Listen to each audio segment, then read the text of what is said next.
Welcome to our very first episode of our podcast series HPS Podcast. For today, I am your host Ghazal and we have with us a special guest who is the visionary and innovator of this whole concept.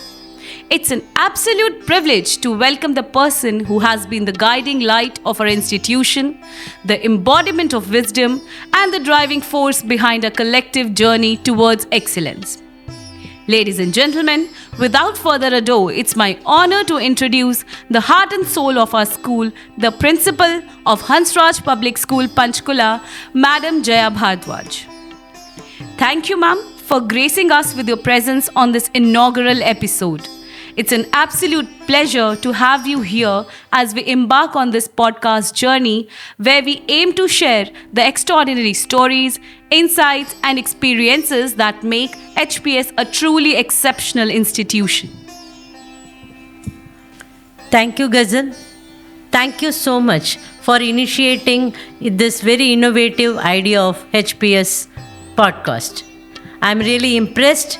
I must appreciate all the efforts put in by you and your technical team to make this dream come true. And I hope my children will also take interest in this and they will excel in this. Thank you.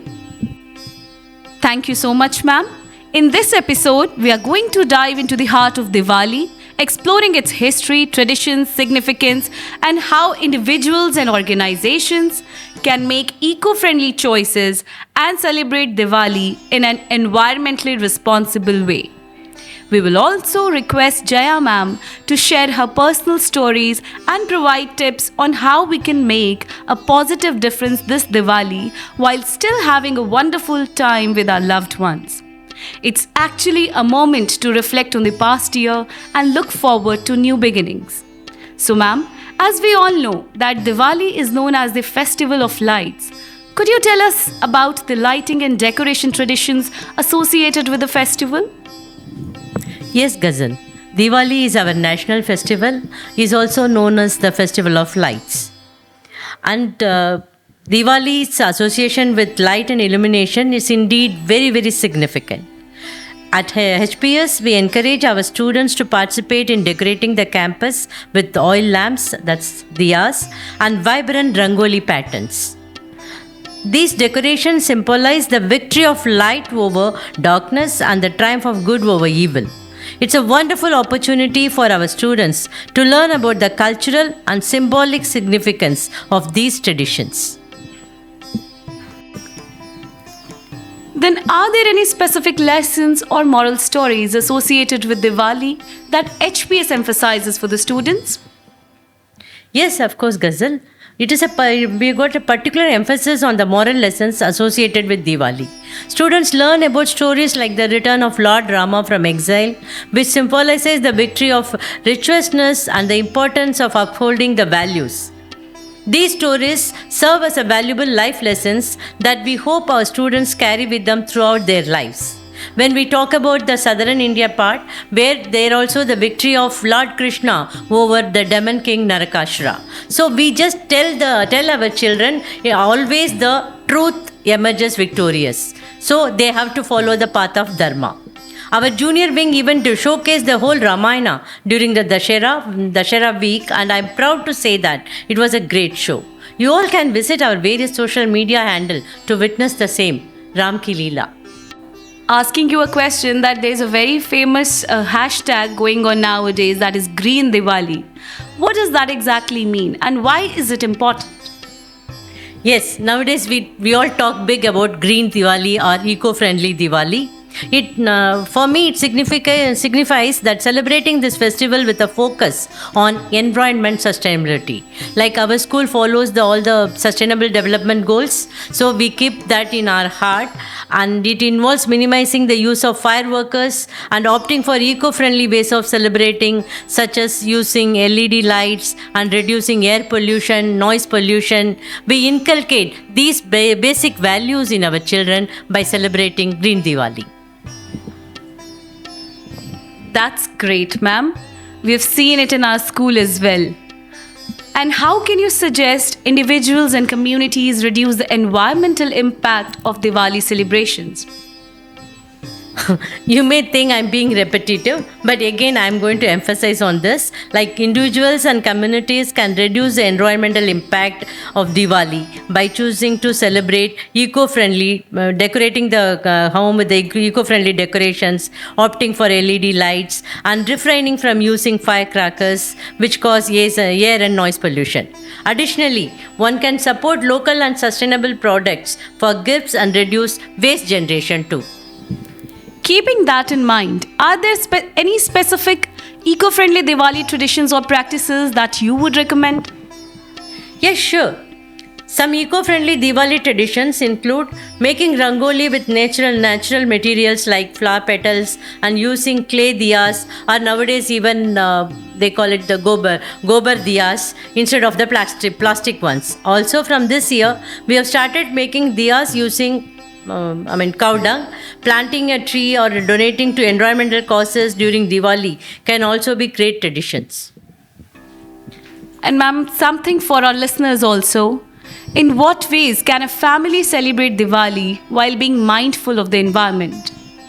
A family can celebrate Diwali by decorating their home with eco-friendly materials, having full fun time with their loved ones, and lighting diyas, exchanging gifts, and organizing certain activities which will involve children as well as the old people, all inclusive. And they can also avoid excessive packaging where exchanging gifts and choosing the sustainable gift options. One very important question, ma'am. How do you manage to teach your students to handle the pressure of peer or social expectations to celebrate Diwali with firecrackers?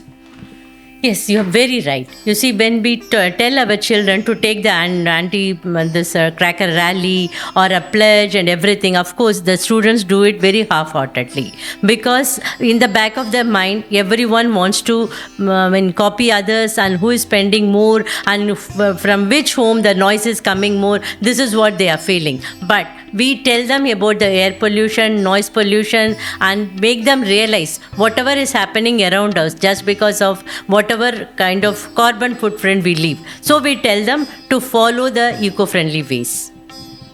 One question that you might find funny, but our listeners might need to know, that can you please share a funny or absurd eco-friendly Diwali mishap or blunder that you've experienced or witnessed? If I tell you, I think you're going to laugh. And everyone, I certainly believe, they will be having a hearty laugh. Because there was one time, we talk about Green Diwali. What I did, when I was supposed to make a rangoli, I used all those green leaves and everything. But you know what the end result? It was looking like a tornado head salad bowl, and everybody made fun of me. I realized that I'm not such an innovative person after all. You might have had great salad that day. Yeah, I had a hearty laugh too. Okay, listeners, it's now time to hop on to our rapid fire round with Jaya ma'am. So ma'am, you'll only get 10 seconds to think and answer. Here we go. If you were a firecracker, which one would you be and why? Putting me in a difficult position, Ghazal. Okay, let me think. It's Chakri or Anar. You can take both. I would like to call you Anar. You spread happiness. And you are full of colors and light. You do that. And if you had to create a Diwali themed slogan for our school, what would it be? It would be crackers of wisdom and sweets of knowledge. Oh wow, that's really creative, ma'am.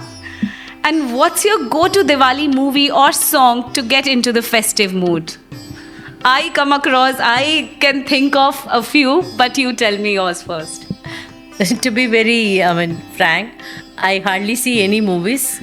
So let me remember the one I saw it very, it's Kabhi Kushi Kabhi Gum. Yes. The whole movie looks like a Diwali scene or a Diwali-oriented movie. Yes, ma'am. It's full of light. And can you share one Diwali tradition that you look forward to every year?